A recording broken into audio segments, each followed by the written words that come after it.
कोटा में बीजेपी प्रदेश कार्य समिति की बैठक जारी है। बीजेपी प्रदेश अध्यक्ष सतीश पुनिया, प्रदेश प्रभारी अरुण सिंह, पूर्व सीएम वसुंधरा राजे भी मौजूद हैं।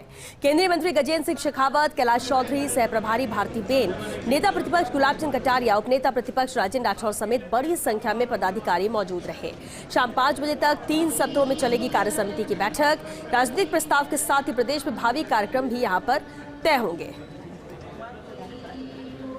तो कोटा में बीजेपी प्रदेश कार्य समिति की बैठक जारी है और बैठक की ये तस्वीरें आप देख सकते हैं, जहां बीजेपी प्रदेश अध्यक्ष सतीश पुनिया, प्रदेश प्रभारी अरुण सिंह, पूर्व सीएम वसुंधरा राजे मौजूद रहीं।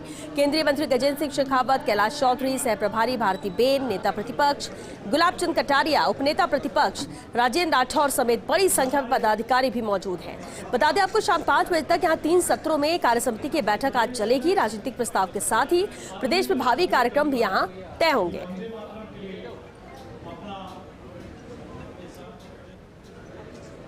तो ये कोटा की तस्वीरें हैं, जहां भाजपा की कार्य समिति की बैठक जारी है। आज शाम 5 बजे तक 3 सत्र चलेंगे। और चलिए इस पर और ज्यादा जानकारी के साथ कोटा संवाददाता भंवर चारण हमारे साथ जुड़ चुके हैं। भंवर, बेहद अहम है ये भारतीय जनता पार्टी की कार्य समिति की बैठक जो कि कोटा में चल रही है। जानकारी चाहेंगे आपसे, किस तरह का कार्यक्रम रहेगा आज इस बैठक के दौरान, क्या क्या सत्र है?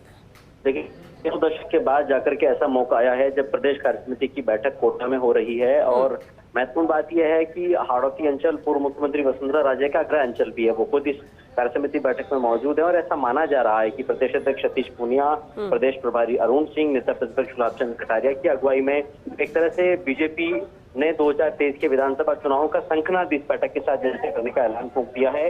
लेकिन फिलहाल मैं आपको बता दूं कि 3 सत्रों में इस पूरी बैठक का यहाँ पर आयोजन चल रहा है। पहला सत्र समाप्त हो चुका है, जिसको स्वागत सत्र भी कहा गया। और बीजेपी प्रदेश अध्यक्ष सतीश पुनिया ने स्वागत सत्र को संबोधित किया। इसके अलावा 3 केंद्रीय मंत्री इस बैठक में शामिल हो रहे हैं। केंद्रीय जल शक्ति मंत्री गजेंद्र सिंह शेखावत, इसके अलावा संसदीय कार्य मंत्री अर्जुन मेघवाल और इसके अलावा केंद्रीय कृषि राज्य मंत्री कैलाश चौधरी। तो पहले सत्र में केंद्रीय मंत्री गजेंद्र सिंह शेखावत ने एक अनुमोदन, एक अभिनंदन प्रस्ताव यहाँ पर रखा है मोदी सरकार की 8 साल की उपलब्धियों पर। और इसके अलावा जो पिछली कार्य समिति की बैठक है उसके प्रस्तावों का अनुमोदन भी यहाँ पर हुआ है। तो पहला सत्र समाप्त हो चुका है, अब दूसरा सत्र इस पर चल रहा है।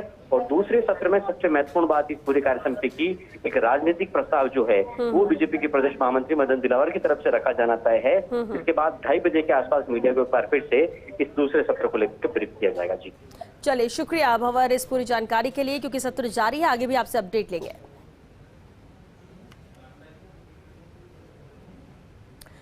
इधर शोभा रानी कुशवाहा क्रॉस वोट प्रकरण को बीजेपी के लिए कोई झटका मानने से इनकार करते हुए नेता प्रतिपक्ष गुलाब चंद कटारिया ने कहा कि वो मेरे फोन को भी ठीक से रिस्पॉन्ड नहीं कर रही थी और उसके ऐसा करने का पहले से संदेह था। प्रदेश कार्य समिति बैठक में शामिल होने कोटा आए कटारिया से खास बात की संवाददाता भंवर चारण ने।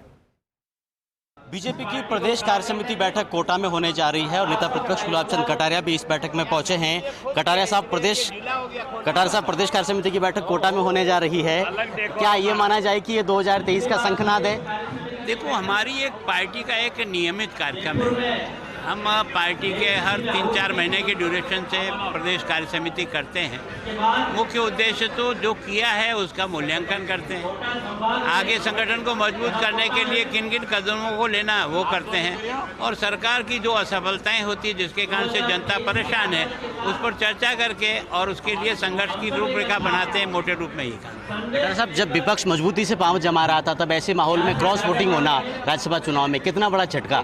कोई क्रॉस वोटिंग नहीं कह सकते इसको। मैं ये सोचता हूँ कि भारतीय जनता पार्टी के 71 वोट थे, 3 बेनीवाल के थे, वो भी हमारे साथ थे। इस महिला का स्वभाव पहले से ही प्रकट हो रहा था। पिछली बार के चुनाव में भी एक वोट जो हमारा खारिज हुआ उस समय भी संदेह की उंगली घूमी थी। और इस बार मैंने स्वयं ने जब टेलीफोन किया 3 दिन से, तो ये बराबर टेलीफोन पे कभी आई नहीं। फिर तीसरे समाचार से ये 9 तारीख को आई, वहाँ इसकी एक्टिविटीज से भी जो महिलाएं इनके साथ थी उन्होंने हमको सचेत कर दिया कि इसकी मन मस्तिष्क कोई ठीक नहीं लग रहा है। वोटिंग करने जा रही थी उसके पहले भी सचेत कर दिया और इसलिए हमने राजेंद्र जी को बता दिया कि वोट को ठीक प्रकार से देखना। क्रॉस वोटिंग किया, तुरंत कार्रवाई कर दी। चलिए, तो नेता प्रतिपक्ष कटारिया कह रहे हैं कि जिस तरह से नियमित क्रम में बैठकें होती रही है उसी क्रम में ये बैठक होने जा रही है, लेकिन क्रॉस वोट जिस तरह से राज्यसभा चुनाव में बीजेपी को झेलना पड़ा है, कटारिया केवल ये भर कहकर बच रहे हैं कि उसका ऐसा करना पहले से अपेक्षित था और हमने इस पर सख्त एक्शन ले लिया। लेकिन माना यह जा रहा है कि हाड़ौती अंचल से बीजेपी कोटा में इस प्रदेश कार्य समिति के साथ विधानसभा चुनाव 2023 का संक्रांत करने जा रही है। कैमरामैन आकाशदीप सिंह के साथ भंवर चारण, फर्स्ट इंडिया न्यूज़, कोटा।